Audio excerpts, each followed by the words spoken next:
मनहजे self में जो आजकल पूरे आलमे इस्लाम में जो आपस में लड़ाई है ना, रस्साकशी है, महकूम हाकिमों के खिलाफ आवाजें उठा रहे हैं और कुछ नादान यहाँ हिंदुस्तान में सऊदी उलमा के खिलाफ बकवास कर रहे हैं कि ये सब बिके हुए हैं, हुकूमत के ये हैं। बिके नहीं हुए हैं, मनहजे सलफ से वाबस्ता है। वो जानते हैं हाकिम वक्त की मुखालिफत करने का अंजाम क्या होता है दुनिया में और आखिरत में। इराक तबाह हो गया, सीरिया तबाह हो गया, लीबिया तबाह हो गया, ये तमाम, और सूडान का देखो क्या हाल है, सुमाल का देखो क्या हाल है। कैसे एक छोटी सी फिक्र से जो हमारे यहाँ हिंदुस्तान में भी है, आई बात समझ में, हुकूमत इलाहिया कायम। अरे हुकूमत इलाहिया तो रसूल अकरम ने नहीं कहा, तुम काहे की हुकूमत इलाहिया कायम करो। इस्लामी हुकूमत कायम करेंगे तो कोई बात नहीं, हुकूमत इलाहिया अल्लाह ताला फैसले करेगा आके। क्या पागलपन है। और उसके लिए इसको कत्ल करो, उसको मार दो, और इसको ये करो, ये सब तागूत हैं, सब तागूत हो गए। अरे मुसलमान ही जब सारे तागूत हो गए तो क्या वो बिल क्लिंटन मुसलमान होगा? कैसी अजीब अजीब बातें हैं। ये सब जितनी हिमाकतें हैं मनहजे सलफ से हटने की वजह से। जिक्र आया था हजरत इमाम अहमद बिन हंबल का,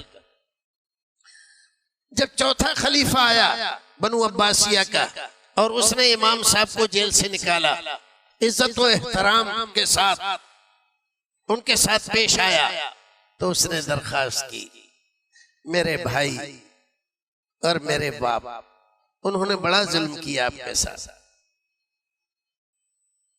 मेरी दरखास्त है आप उनको माफ कर दें। फरमाया मैंने उसी दिन माफ कर दिया था। क्या फरमाया? मैंने उसी दिन माफ कर दिया था उनको, तुम्हें दरखास्त करने की जरूरत नहीं है।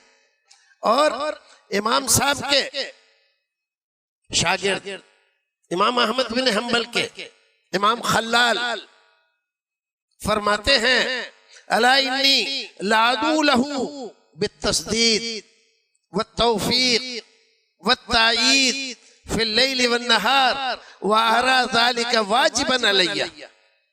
मैं खलीफा वक्त के लिए दुआ करता हूं। वो रोजाना कोड़े लगवा रहा है, जेल में डलवाता है, जेल से रोजाना निकलवाता है, इकरार कराता है।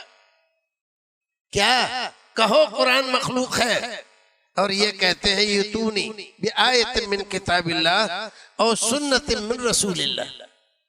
एक आयत बता दो मुझे जिसमें ये कहा गया हो कि कुरान मखलूक है। एक हदीस रसूल की बता दो जो रसूल ने कहा हो कि कुरान मखलूक है, तो मैं भी कह दूंगा, और नहीं है तो मैं नहीं कहूंगा। जी रोजाना कोड़े लगवाता है, और आप क्या फरमाते हैं, इन्नी लादू लहू बित्तस्दीद। अल्लाह रब्बुल इज्जत उसको साबित कदम रखे, सही रखे, गुमराही से बचाए, उसकी तायीद करे, और अल्लाह रब्बुल इज्जत उसको अपनी मदद और नुसरत से नवाजे। किसको? जो कोड़े लगवा रहे हैं। क्यों ऐसा करते थे? इसलिए कि मनहज सलफ को जानते थे कि खलीफा कितना ही जालिम हो, इसके बावजूद उसका रहना अवाम के लिए, मुल्क के लिए खैर और बरकत का बाइस है।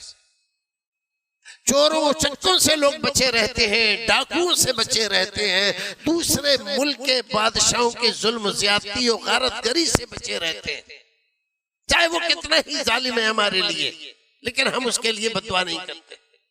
और क्या फरमाया, वअरा ज़ालिका वाजिबन अलैया।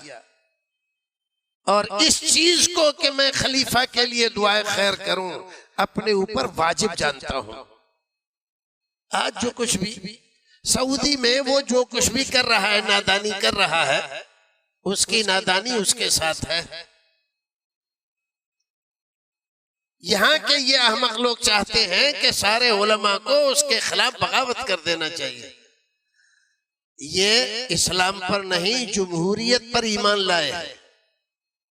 मनाजे सलफ को नहीं मानते, ये जमहूरियत को मानते हैं। तो जमहूरियत इस्लाम है क्या? जमहूरियत वो तर्ज हुकूमत है कि जिसमें बंदों को गिना करते हैं, तोला नहीं करते। घोड़े और गधे सब बराबर होते हैं। एक बहुत बड़ा पढ़ा लिखा आदमी, काजिल कुजात, सबसे बड़ा जज, और एक घस खुदा अंगूठा टेक, बराबर है इसका वोट और उसका वोट। यह है जमहूरियत तुम्हारी। इस्लाम ऐसे निजाम को, ऐसे जहालत को नहीं मानता। तो ये हजरात जमहूरियत की दावत देते हैं, जमहूरियत का कलमा पढ़ते हैं, इस्लाम का नहीं।